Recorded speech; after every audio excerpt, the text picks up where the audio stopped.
নাহিদ আসিফ থাকলে ভালো হতো। আমি এখন কতগুলো কথা বলবো যেগুলো শুনলে হয়তো জুলাই বিপ্লবীদের দলের নেতাদের ভালো লাগবে না। প্রথম ভুলটা ছিল বিপ্লবীদের কয়েকজনের সরকারে যাওয়াটা প্রথম ভুল ছিল। এই কথাটা তোমাদেরকে আমি মনে করি পাবলিকলি আজ পর্যন্ত কেউ বলে নাই। আমি আজকে এখান থেকে পাবলিকলি বলে যাচ্ছি, প্রথম ভুল ছিল কয়েকজনের তোমাদের সরকারে যাওয়া। বিপ্লবের কতগুলো নিয়ম আছে। বিপ্লবীরা যখন বিপ্লব করে, হয় সকলে মিলে সরকারে যাবে, তারা সরকার গঠন করবে, যেটা কিউবার বিপ্লবে হয়েছিল। ফিডেল ক্যাস্ট্রো, চে গুয়েভারা, রাউল ক্যাস্ট্রো যখন বিপ্লব করে তারা সাকসেসফুল হলো, বাতিস্তাকে হারিয়ে দিল, তখন তারা সকলে মিলে সরকার গঠন করেছিল, বিপ্লবী সরকার। কিন্তু কয়েকজন মিলে এক ধরনের এস্টাবলিশমেন্টের সরকারে যোগদান করে নাই। কাজেই এই যে তিনজনের সরকারে যোগদান করার যে সিদ্ধান্ত, এটা ভুল ছিল। আমি মনে করি সরকার ইউনূস সাহেবের সিলেকশন ওয়াজ পারফেক্ট। সত্য কথা এটা। ইউনূস সাহেব সম্পর্কে নানা রকম বক্তব্য থাকতে পারে। আমার নিজেরই ইউনূস সাহেবের সকল কর্মকাণ্ড, সকল বক্তব্য আমি সমর্থন করি না। কিন্তু ওই মুহূর্তে ইউনূস সাহেব ছাড়া আমাদের সামনে বিকল্প কেউ ছিল না সরকার পরিচালনা করবার জন্য। এবং সেই হিসেবে তোমাদের বিপ্লবীদের সিলেকশন ওয়াজ পারফেক্টলি রাইট, 100% সঠিক। তোমাদের উচিত ছিল বাইরে থেকে বিপ্লবের দর্শন তৈরি করা, বিপ্লবী দল তৈরি করা, ক্ষমতার বাইরে থেকে। কারণ ক্ষমতার ভিতরে গেলে একটা দায়িত্ব চলে আসে। ক্ষমতার ভিতরে গেলে সফলতারও যেমন প্রশংসা নিতে হয়, ব্যর্থতার দায় গ্রহণ করতে হয়। আজকে তোমাদেরকে সেই ব্যর্থতার দায় গ্রহণ করতে হচ্ছে। উচিত ছিল সরকারের বাইরে থেকে জুলাই দর্শন, আমরা জুলাই দর্শনের কথা বলি, কিন্তু তোমরা জুলাই দর্শনের বয়ান তৈরি করতে পারো নাই।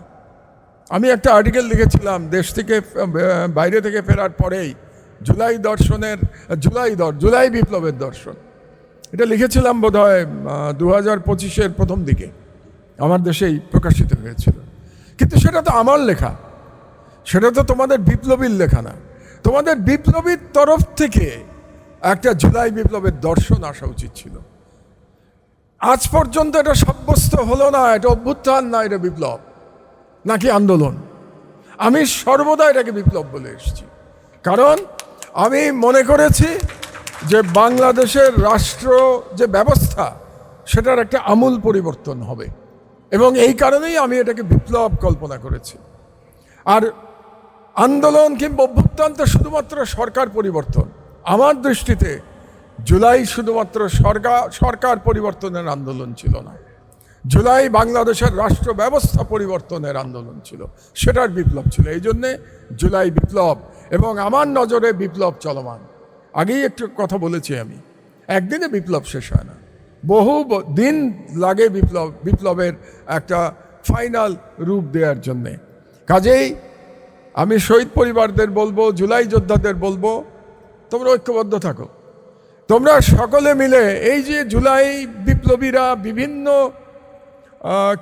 বিভিন্ন নামে বিভক্ত, সবাইকে এক ছাতার তলে আসা উচিত। জুলাই বিপ্লবের ছাতার তলে প্রত্যেকের আসা উচিত, যারা যারা ছিল প্রত্যেকের আসা উচিত। পার্লামেন্টারি সিস্টেমে অবশ্যই সরকারি দল বিরোধী দল থাকবে, কিন্তু জুলাই বিপ্লবের ক্ষেত্রে সবার ইউনাইটেড থাকা উচিত ছিল। দুর্ভাগ্যক্রমে এটা হয়ে ওঠে নাই, এটা জাতির জন্য দুর্ভাগ্য। কিন্তু তাই বলে সব কিছু শেষ হয়ে যায় নাই, এখনও সময় আছে, আমরা এখনও ইউনাইটেড হতে পারি। জুলাই বিপ্লবের কয়েকটা ইউনিক ব্যাপার ছিল। এক নম্বর ছিল, এটা একটা নিরস্ত্র বিপ্লব ছিল।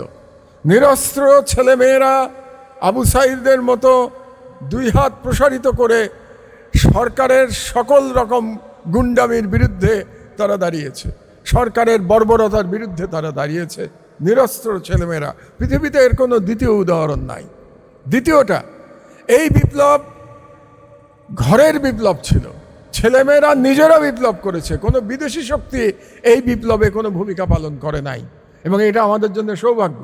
আমাদের স্বাধীনতা সংগ্রামের একটা দুর্বলতা আছে, সেই দুর্বলতা হলো ভারতের থেকে আমাদেরকে সহায়তা নিতে হয়েছিল, এবং সেই দুর্বলতার কাফফারা আজ পর্যন্ত আমাদেরকে দিয়ে যেতে হচ্ছে। এবং ভারতীয়রা কখনো ভোলে না যে তারা মুক্তিযুদ্ধে আমাদেরকে সহায়তা করেছিল। এই যে প্রিয়াঙ্কা গান্ধী কদিন আগে সে বলেছে পার্লামেন্টে দাঁড়িয়ে যে আমরা পাকিস্তানকে ভাগ করে দিয়েছিলাম। তার মানে প্রিয়াঙ্কা গান্ধী এবং তার দাদির কথা বলছে, ইন্দিরা গান্ধীর কথা, যে তিনি পাকিস্তানকে দুই ভাগ করেছিলেন। অর্থাৎ আমাদের মুক্তিযুদ্ধকে তারা স্বীকার করে না। তারা বলতে চায় এটা পাকিস্তান এবং ভারতের একটা লড়াই ছিল, সেই লড়াইতে ভারত জয়লাভ করেছে এবং পাকিস্তান পরাজিত হয়ে দুই ভাগ হয়ে গেছে। তো এই যে বয়ান, এটাই হচ্ছে আমাদের মুক্তিযুদ্ধের দুর্বলতা, যেটা আজ পর্যন্ত আমাদের বয়ে বেড়াতে হচ্ছে। আবারও তোমাদেরকে সালাম জানাই। এবার কোনো বিদেশি শক্তির সাহস হবে না বলে যে 24শে জুলাই অভ্যুত্থানে আমাদের ভূমিকা ছিল। এটা বলার আমেরিকাই হোক, রাশিয়াই হোক, চীন হোক, ইন্ডিয়া হোক, পাকিস্তান হোক, কেউ এটা বলতে পারবে না। সো এটা আর একটা ইউনিক দিক ছিল। আর 3 নম্বর ছিল যে এটার কোনো একক নেতৃত্ব ছিল না। তোমরা সবাই মিলে সবাই নেতা ছিলে, সবাই নেতা, সবাই যোদ্ধা। এ একটা ইউনিক ব্যাপার।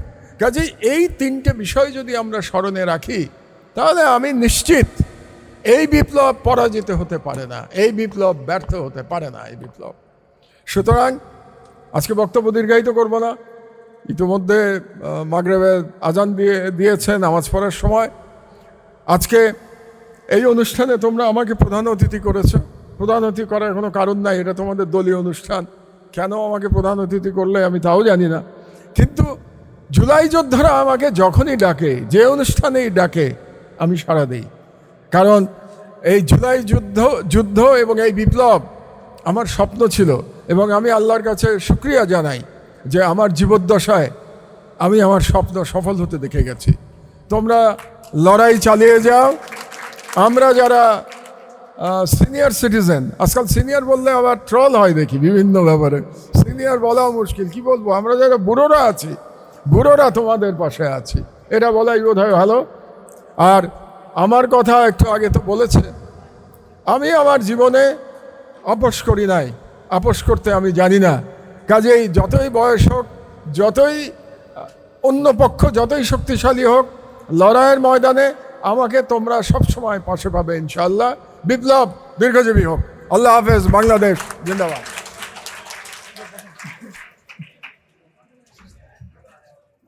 তো আমি আমার ব্যক্তিগতভাবে এই প্রোগ্রামে আসার আগে আমি বেশ কিছু ঝামেলার ভিতর দিয়ে যাচ্ছিলাম, ঠিক আছে। এমনি একটু আগেও কথা হয়েছে যে ডিপার্টমেন্টের বিভিন্ন রিসোর্স সংকট, তো নতুন বিভাগ এবং জগন্নাথ বিশ্ববিদ্যালয়ের নতুন আর নেই, আসলে ছোট বিভাগ বলতে পারি, অল্প জায়গার ভিতরে বিভাগ, সেইটা বলতে পারবো।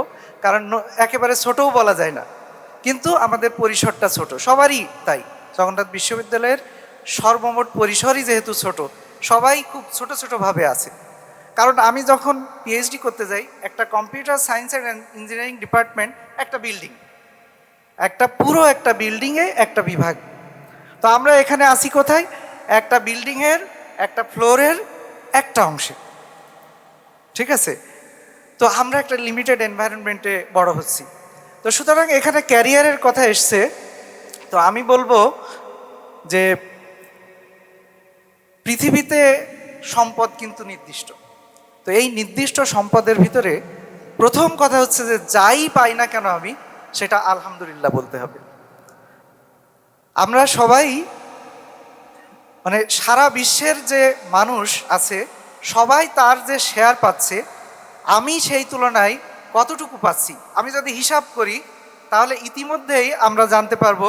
তোমরা যদি লক্ষ্য করো যে কয়জন জগন্নাথ বিশ্ববিদ্যালয়ে ভর্তি হতে পেরেছে, যতজন পরীক্ষা দিয়েছে সেই পার্সেন্টেজ যদি আমরা করি, তাহলে খুবই অল্প পার্সেন্টেজ এখানে তোমরা ভর্তি হতে পেরেছো। তোমরা সবাই সৌভাগ্যবান সেই অর্থে আমি বলবো, এবং অবশ্যই সেজন্য আলহামদুলিল্লাহ। তো